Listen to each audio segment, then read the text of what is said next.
What should we consume during a long match or training session lasting more than an hour and a half? Over the years, we have seen players eat very different things during matches. Which of these really have scientific evidence to support them? So many studies have shown that carbohydrates are the most ergogenic macronutrient, helping to increase volume and sustain the intensity, as well as having anticatabolic properties. So, starting from this, we can definitely say that it makes no sense to consume nuts, chocolate, almond and peanut butter, or other fatty foods. Yet they are quite common at changeovers. She's having some peanut butter here.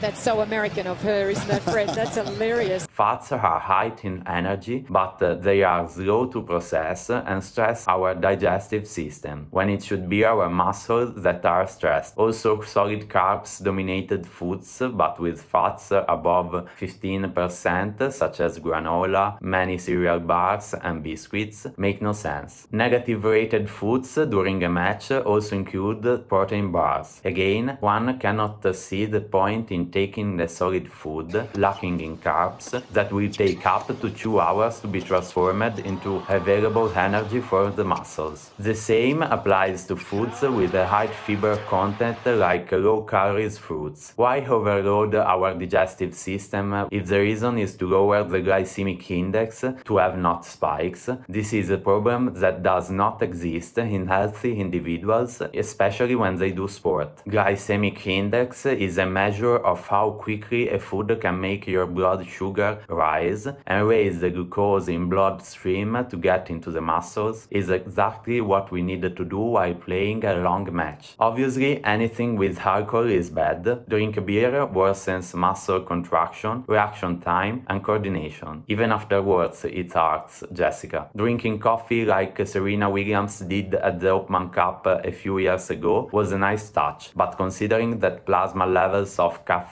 peak about 60 minutes after ingestion. It has an ergogenic power, but during a match is too late. Even BCAA, the branched chain amino acids, one of the best-selling sports supplements, have been strongly challenged in recent years. They are not recognized as a particularly useful supplement in sporting activity and are no more efficient than carbs for supplying energy. Okay, we are left with carbs, which should be the real bosses of intra-performance nutrition. However, we can make an important distinction between solid and liquid state. This is a table referring to the digestion time of food. Why should we have to wait even an hour for available energy if we can take sugars diluted in water with almost immediate effect within 10 minutes of intake? Does it make sense to take a cereal bar that can be converted into glucose in more than an hour? The answer is no. The same goes for fruits, also the less hydrated and most common on the courts, like bananas or dates. If they are not ripe, they provide relatively low grams of carbs,